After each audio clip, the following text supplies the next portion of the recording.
Hi folks, so I'm releasing this video on the 27th of March, although I'm recording it before, so I have no idea what's going on in the world by the time this is released, because it's all bonkers at the moment. And this is another unashamed plug for the conference I'm organising at the start of May, just to the northwest of London, with myself, Rick Levine, Alex Trinath, Penny Thornton, and Nick Campion. Now I'm going to go a little bit fanboy here. I've known of Nick Campion since the early 1980s. Turns out I actually met him long before that at a punk rock gig in the 1970s, but neither of us remember that. Nick was the main tutor, still is the main tutor, on the Lampeter University, the MA in Cultural Astronomy and Astrology. And he was my main tutor. I was the 13th person in the world to graduate with that master's degree in 2005. And Nick, I know Nick well enough to know that he does not consider himself an astrologer. He considers himself a historian of astrology. And he is perhaps the best historian of astrology in the world.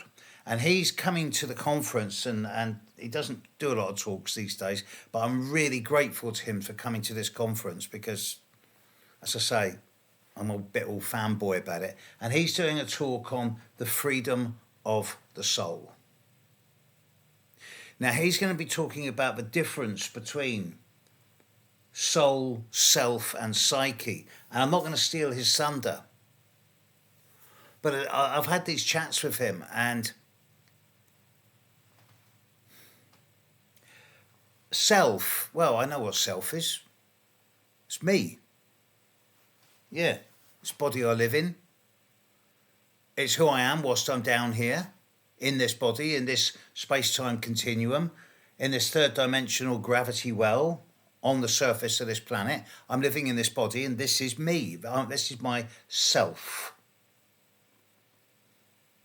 Soul. See, I don't ascribe to modern or ancient religious forms of transmigration. I don't believe in death. To me, death is just a transition of consciousness. To me, the soul is eternal. There is no life before birth or life after death without the acknowledgement of the soul being eternal. There is no death. Just a transition of consciousness from one dimension of existence, this one, to the next. And in my soul, I know that I have met people before and I will meet them again in different shapes and forms and different time zones and different space-time continuums. So self is me here now. Soul is the part of me that's absolutely eternal. Psyche, well, that's my link with the divine, with spirit, with the empowering force behind the universe. Now, Nick isn't only going to be talking about soul, self, and psyche. He's also going to be talking about fate and free will.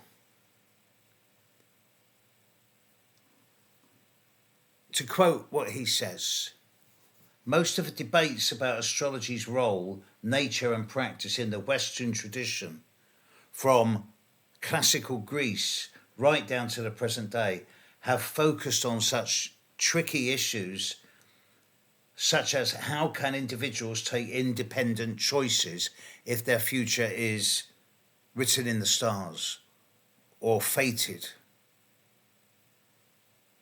Do people live within the planetary spheres or escape them?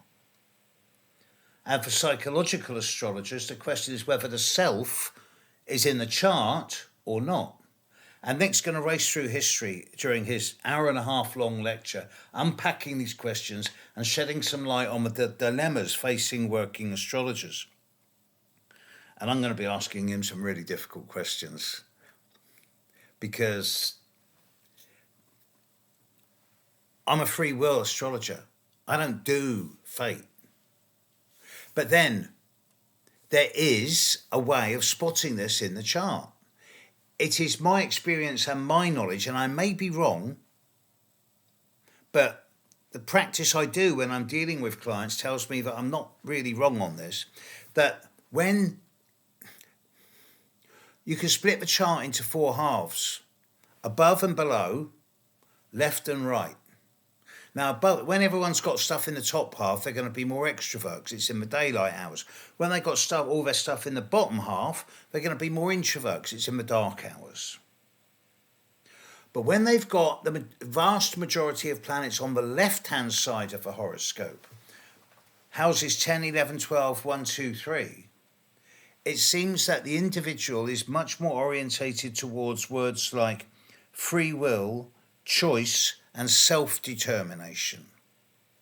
Whereas if the individual has the vast majority of their planets on the right-hand side of their horoscope, houses 4, 5, 6, 7, 8, 9, then words like fate, destiny, and predetermination seem more common. Now, as an astrologer, am I trapped by my chart? I have got everything on the left in my chart, so of course I'm orientated towards free will as opposed to fate. But is that because the chart tells me this is so, or is it a conscious choice on my part? And where's the border between that? Am I stuck with my chart and living life according to what my chart says, or do I have the power to actually step outside the chart and be autonomous of it? I prefer to think that it's the latter.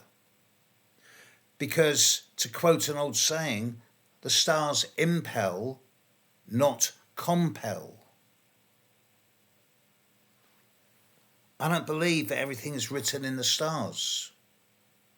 But I do know that the individual's horoscope and the movement of the stars in the heaven in relationship to that horoscope do bring significant options, windows of opportunities and chances to use the horoscope in a really positive way for movement forward in one's life. It's certainly very good at giving timings for one's own personal growth and self-development. And you can go against this.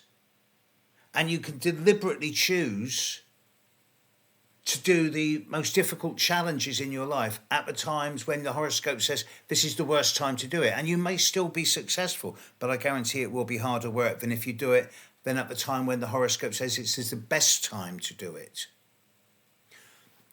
The horoscope is an aid. The movement of the planets in the sky bring opportunities and challenges. And if you're astute enough to work with these timings, and your life works better for you.